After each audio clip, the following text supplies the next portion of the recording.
નમસ્કાર, હું auto rickshaw ચાલક વેલફેર એસોસિએશન પ્રમુખ રાજ શિરકે.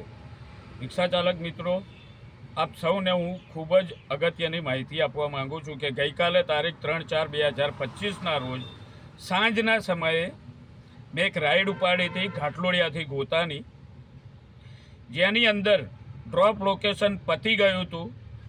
મેં છોકરી પેસેન્જરને ઉતરવાનું કીધું, એણે જીદ પકડી, કેમ કે એનું લોકેશન જ્યાંનું હતું, જે સરનામા પર એ જવા માગતી હતી, એ સરનામા ઉપર એ કહે છે કે હું આવી જ નથી, હું પૈસા નહીં આપું.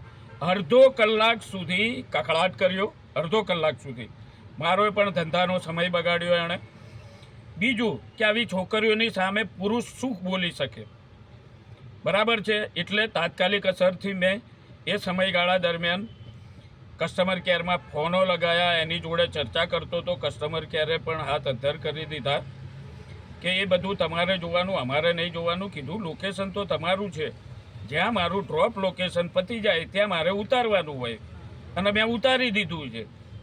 આ છોકરી પૈસા આપવા માંગતી નથી, દાદાગીરી કરે છે, ટણી કરે છે, અને પોતે ભણેલી ગણેલી છે એવું બતાવે છે. ને રિક્ષા એ એવું કહે છે કે હું ભણેલી ગણેલી છું એટલે હું રિક્ષા નથી ચલાવું છું.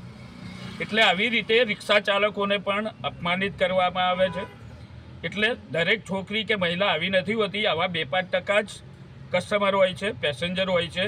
એટલે આવી છોકરીઓથી ને મહિલાઓથી સાવધાન રહેજો.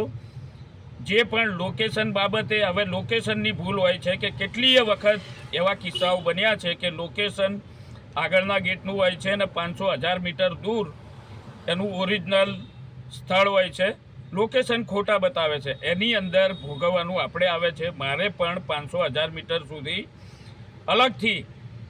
અલગથી છેલ્લે મારે ના છુટકારો મેળવવા માટે એ છોકરીને એ કહેતી હતી એ સ્થળે મૂકી આવવું પડ્યું. વધારાનું રૂપિયા તો મને ડ્રોપ લોકેશન સુધીના જ મળ્યા. એટલે આવું બધું ભોગવવું પડે છે. અને છોકરીઓ હોવાના નાતે, મહિલા હોવાના નાતે એ લોકો દાદાગીરીઓ કરતા હોય છે, અને આપણે પુરુષ હોઈએ એટલે વધુ કશું બોલી નથી શકતા. એટલે મિત્રો, આવું જો તમારા જોડે પણ થાય તો તાત્કાલિક અસરથી પોતાના ફોનનો, મોબાઈલનો કેમેરો ઓન કરીને રેકોર્ડિંગ કરી રાખવાનું. એ પુરાવો રહેશે. મારાથી એ ભૂલ થઈ, મેં તાત્કાલિક અસરથી માનતી નથી. એટલે મારો કોલ કસ્ટમર કેરમાં લાગેલો હતો, એની જોડે ચર્ચા કરતો હતો, એટલે રેકોર્ડિંગ કરવાનું રહી ગયું. એટલે આપણી સેફટી માટે, પુરાવા માટે રેકોર્ડિંગ જરૂર કરજો. હું એમ નથી કહેતો કે દરેક છોકરીઓ અને દરેક મહિલાઓ આવી હોય છે, પણ આવી 2-5% મહિલાઓ હોય છે. તેના કારણે આપણે રોજીરોટીમાં પણ નુકસાન થાય છે, ને આપણી રોજગારી ધંધામાં પણ સમય બરબાદ થાય છે અને નુકસાન થાય છે. અને આવા લોકોને ઉઘાડા પાડો. આપણી જે રિક્ષા ચાલકો, એ લોકો શું વિચારે છે, અમારી રિક્ષાની લાઈનમાં મોટા ભણેલા ગણેલા લોકો પણ રિક્ષાઓ ચલાવે છે. એટલે આવી રીતે ક્યારે પણ રિક્ષા ચાલકોને અપમાનિત કરવાનું ના વિચારશો. એ મહેનત કરીને, ધંધો રોજગાર કરીને કમાય છે.